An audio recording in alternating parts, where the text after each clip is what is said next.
Welcome to this 365 Freedom Strategy session.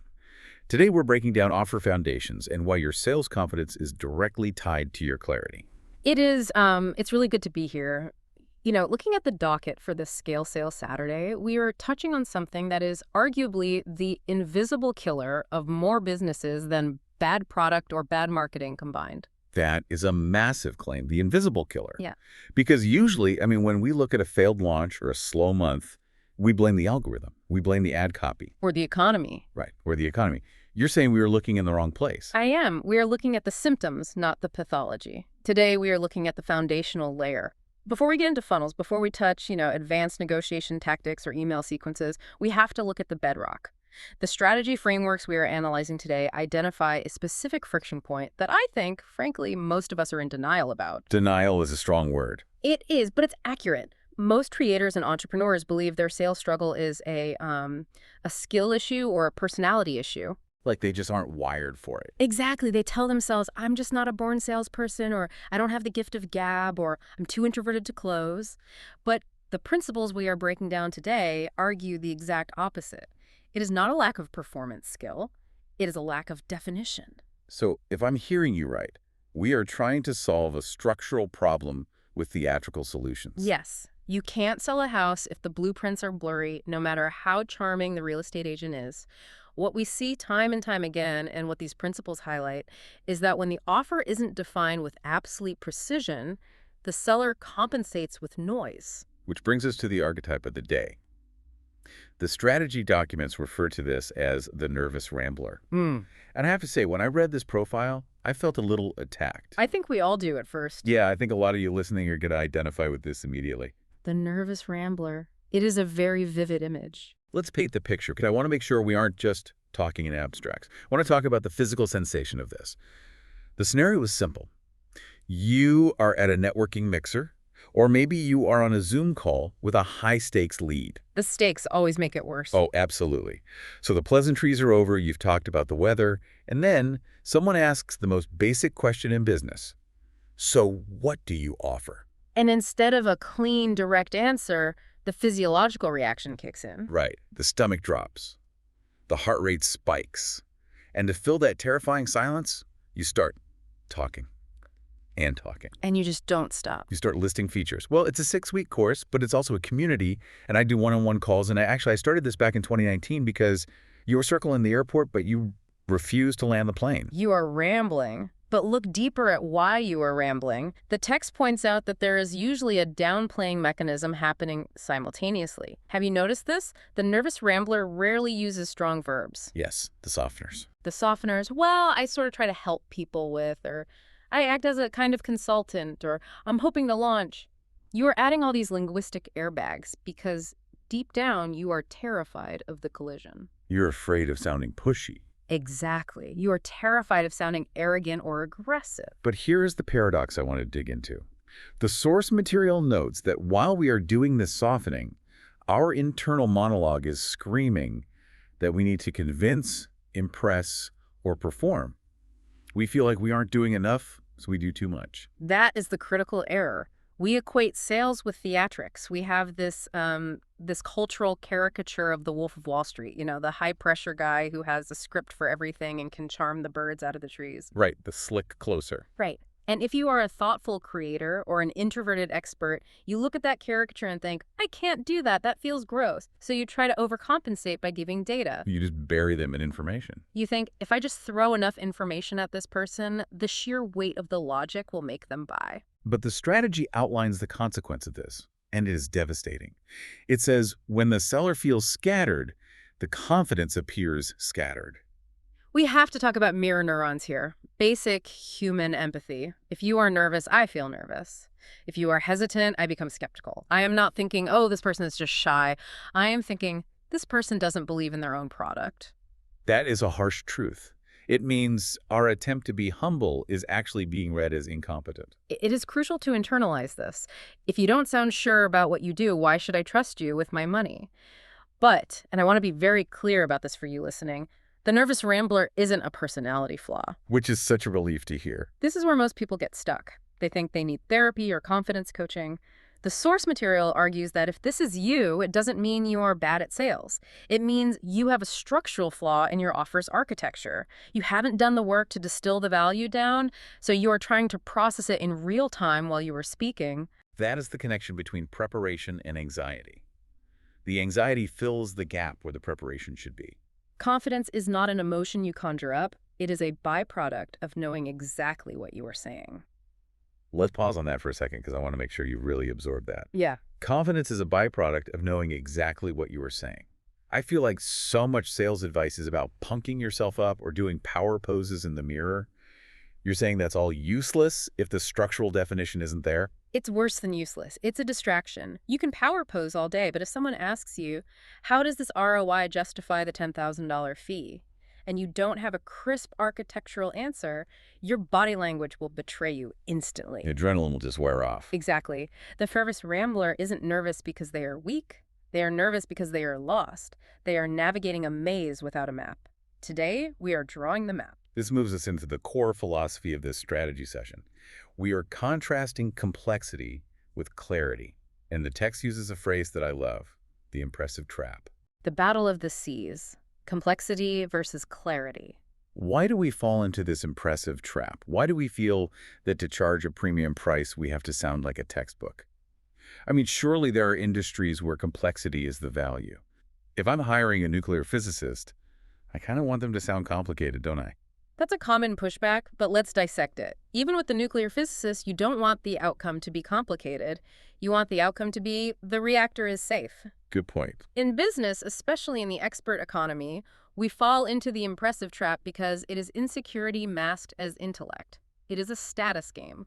We think that if we make it sound complicated, it implies high-level consulting. We think big words justify big invoices. So we are building a wall of words to protect our price point. Precisely. We are hiding behind the jargon. But let's look at the buyer's reality. This is where the strategy shifts our gaze.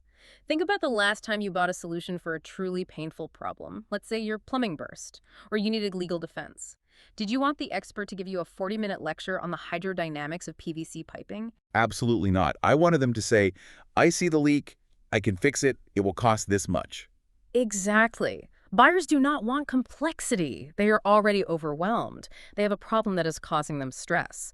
They do not want to decode your message. They don't want to have to parse through industry jargon to figure out if you can actually help them. When you force a buyer to think, you are creating friction. There is a line in the principles that really stood out to me, and I want to challenge it a bit. It says, clarity is never pushy. It is respectful. That is the golden rule of this entire session. But play devil's advocate with me here. Yeah. A lot of people feel that being clear or direct is aggressive. It feels like an ultimatum. Here's what I do, take it or leave it. Isn't that risky? Doesn't that alienate potential clients who might almost fit the bill? It feels risky to the seller because it removes the hiding spots. It feels safer to be vague because then you can't be rejected. If I say, I help with wellness, nobody can really say no to that because it means nothing. It's just a fog. Right. But if I say, I cure insomnia for new parents, a lot of people will say, I don't need that. The seller fears that rejection. So we stay vague to keep the door open, even if nobody is walking through it. Correct. But to the buyer, clarity is a relief. Think about cognitive load. If I have to work hard to understand what you sell, I am burning mental calories. I am getting tired. By being vague, you are actually being disrespectful of the prospect's time and energy. Clarity is a service.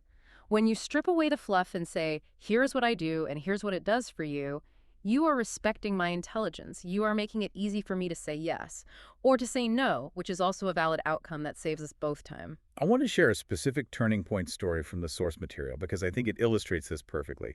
It mentions a creator who fits this nervous rambler profile to a T. They struggled, they rambled, they felt sick before every sales call. They were doing the song and dance. A very common scenario. And then they were on a call with a potential client.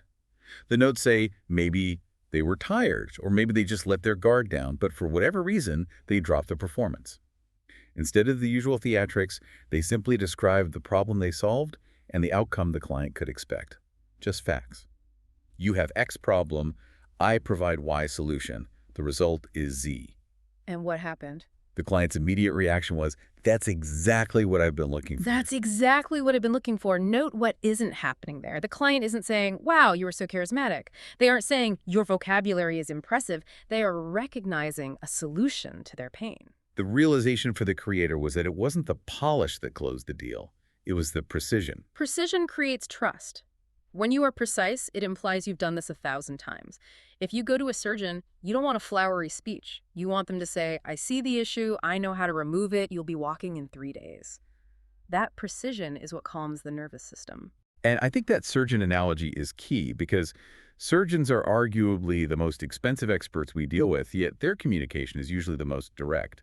They don't oversell, they don't beg, they diagnose and prescribe. And that is the energy we're trying to capture here, the internal consultant energy. We are moving away from auditioning for the client's money and moving toward diagnosing the client's problem. So if we accept that clarity is the goal, how do we build it? We can't just decide to be clear. We need a framework.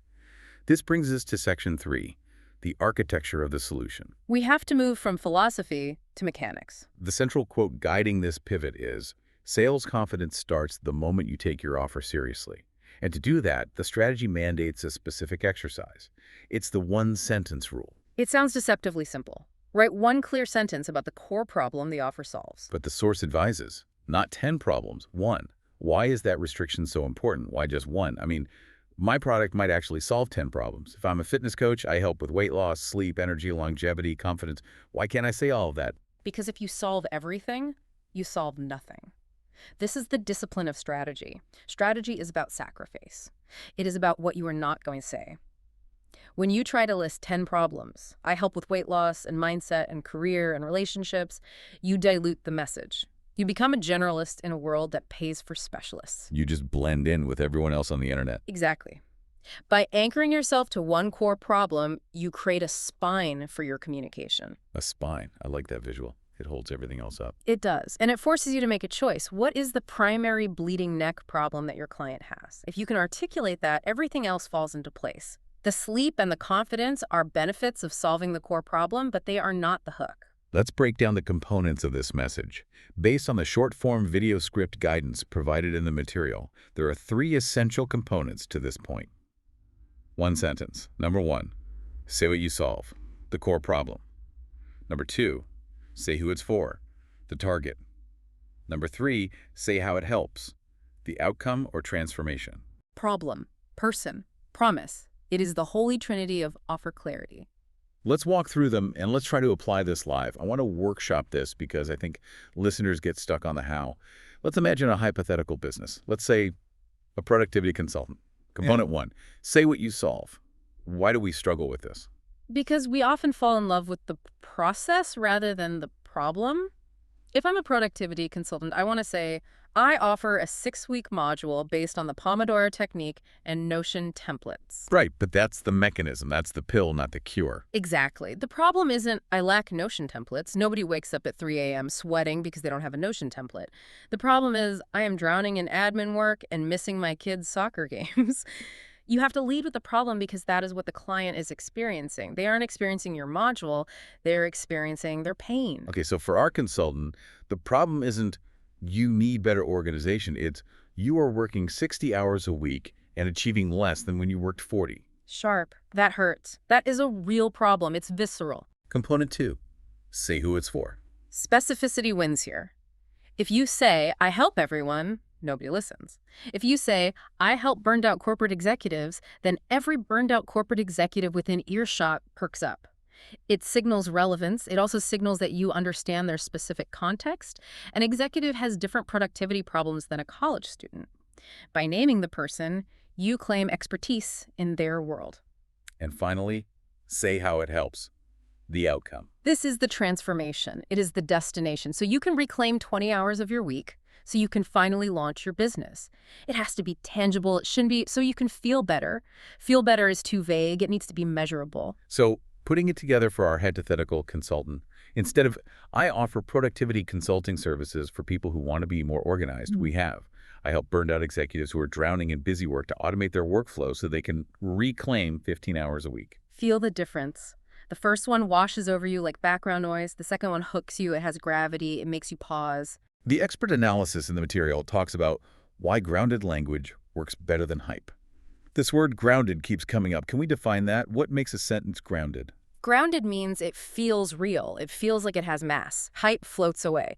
Hype is, I'll make you a millionaire overnight, or explode your productivity 1,000%. The brain rejects that as noise. Grounded is, I will help you build a sustainable sales pipeline. Grounded language lets the clarity do the heavy lifting. You don't have to lift the sale with your energy. You don't have to be jumping up and down.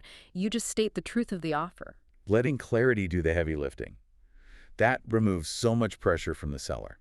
It means I don't have to be the most energetic person in the room. I just have to be the clearest. It removes the need to perform. If the foundation is strong, if that one sentence is rock solid, you can say it quietly, you can say it calmly, and it will land with the force of sledgehammer. This leads us into the psychology of why this works on the buyer. Section 4 is about the mechanism of trust, specifically the concept of feeling seen. This feels like the deepest part of the strategy. We are moving from transaction to connection. This is the fundamental pivot. Most marketing is narcissistic. It is all about the seller's awards, the seller's features, the seller's logo. But the buyer is walking around in their own movie, dealing with their own obstacles. When you describe their problem better than they can describe it themselves, a magical thing happens. They instinctively credit you with the solution. That is the aha moment. But why does that happen? Why do we assume that if you know the problem, you know the solution? It's a heuristic. It's a mental shortcut. If I walk up to you and say, I know your back hurts right in the lower lumbar when you sit for more than an hour and it shoots down your left leg, you immediately think, this person knows back pain. They have seen this before, therefore they probably know how to fix it. I haven't even told you my credentials yet.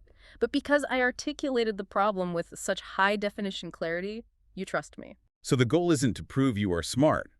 The goal is to prove you understand them. Exactly. Empathy is a competitive advantage. The source highlights a specific phrase that results from this. It's not, wow, that's amazing. Wow. It is. That makes sense. That makes sense. I love that phrase. It is underrated in sales. We think we want applause. We think we want the client to be blown away. No, we want agreement. That makes sense means the logic has clicked. It means the tumblers in the lock have fallen into place. It is a feeling of resonance. You said X, I feel X, therefore this makes sense. That is the sound of trust being built. And it's built through understanding, not persuasion tactics. I think that's a key distinction. Persuasion feels like I'm trying to push you somewhere. Understanding feels like I'm meeting you where you are. Correct. You aren't tricking them. You are revealing that you understand them. The source describes this emotional shift for the seller as selling stopped feeling like pressure and started feeling like service. This is the antidote to the nervous rambler. If you are trying to get something from someone, their money, their approval, it feels like pressure. It feels extractive. But if you are truly convinced that you have the cure for their headache and you are simply explaining how to get the cure, that is service. You are helping them. When you view sales as service, the anxiety evaporates because your motive changes. You aren't trying to be something you aren't. You are simply stating facts about a solution that exists. It's a profound shift. It takes the ego out of the equation. It makes the conversation about them, not you. And paradoxically, that makes you more attractive as a seller. Completely. Confidence is attractive. Desperation is repellent. Service is magnetic. So we've diagnosed the problem, the nervous rambler. We've laid out the philosophy, clarity versus complexity. We've built the architecture, the one-sentence rule, and we've covered the psychology feeling seen. Now let's get into Section 5, tactical execution and application. How do we actually do this? We have to put pen to paper. The strategy session homework provided in the source is very specific. It's a call to action.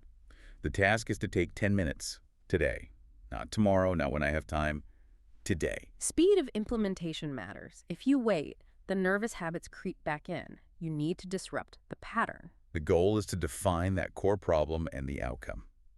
And the checkpoint, how you know you've done it right, is if you can say that in one grounded sentence, everything else gets easier. That is the litmus test. Can you say it in one breath? Can you say it to a 10-year-old and have them understand it? If you have to say, well, let me give you some context first, then you failed the exercise. Start over. Context is often just a hiding place for lack of clarity. Let's troubleshoot this process because the nervous rambler is going to struggle here. Yeah. What are the common pitfalls? I know for me, whenever I try to do this, I get stuck on the impressive trap. I write a sentence that sounds too simple and I think, that sounds boring. That is the first pitfall. You judge the sentence by how it makes you feel, not how it lands with the client. You think, I went to grad school, I shouldn't be speaking in monosyllables. If you write your sentence and you find yourself reaching for a thesaurus to find a bigger word, stop. You are trying to impress. You are pivoting back to theatrics.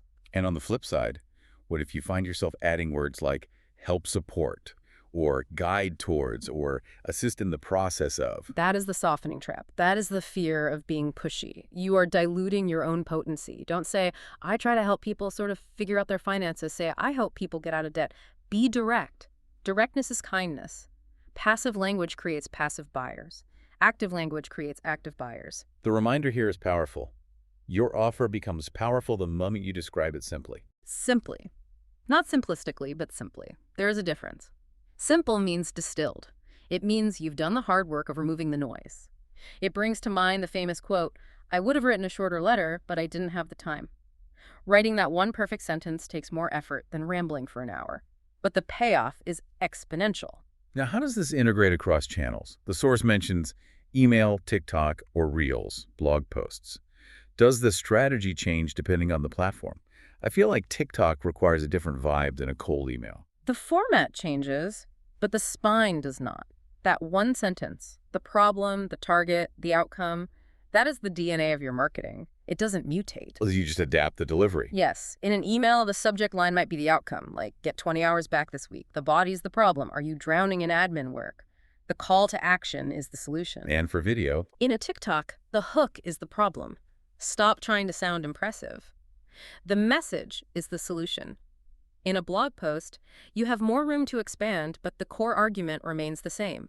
You hook with the problem, deliver the clear solution, and close with the offer. it's about consistency. If you change your core definition every time you post, you confuse the market. And a confused buyer never buys.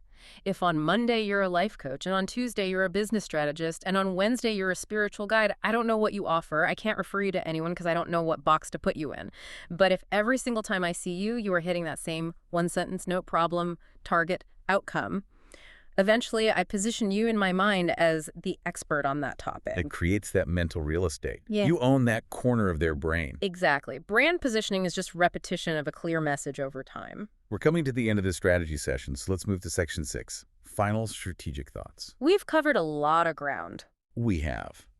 Summarizing the pivot, we are moving from scattered and nervous to grounded and confident. It sounds like a journey, but you're saying it can happen in 10 minutes if we do the work. It can happen instantly. The moment you define the offer, the anxiety drops. It's like turning on the lights in a dark room.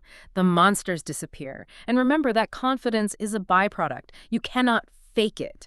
You build it by getting clear. Confidence builds conversion. That is the equation. It's also about playing the long game. The source notes that selling starts long before the pitch. That is such a crucial insight. We tend to think sales happens when the Zoom call starts. No. Sales happens on a Tuesday night when you are sitting alone with your journal, wrestling with your words, refining that one sentence until it rings true. It starts with the internal work of understanding your own value. If you don't understand your value, you can't expect anyone else to. You have to buy your own offer first. Precisely. You have to look at that sentence and say, yes, that is true, that is valuable, and I can deliver that. Once you have that internal conviction, the external tactics, the scripts, the emails, the posts, they become easy. They become natural. You stop doing sales and start being helpful. The final encouragement here is to drop the mask. Drop the mask of professionalism. Drop the mask of perfection. Drop the mask of the expert who uses big words. Just lead with the truth of the solution. The truth is resonant. The truth sells. We crave authenticity, and nothing is more authentic than a clear promise kept. It's a liberating message. You don't have to be more. You just have to be clearer. Clarity is confidence. And clarity is the ultimate competitive advantage in a noisy world. To leave you with one final thought to mull over before we wrap up, think about how this clarity might transform not just your sales, but the actual delivery of your service.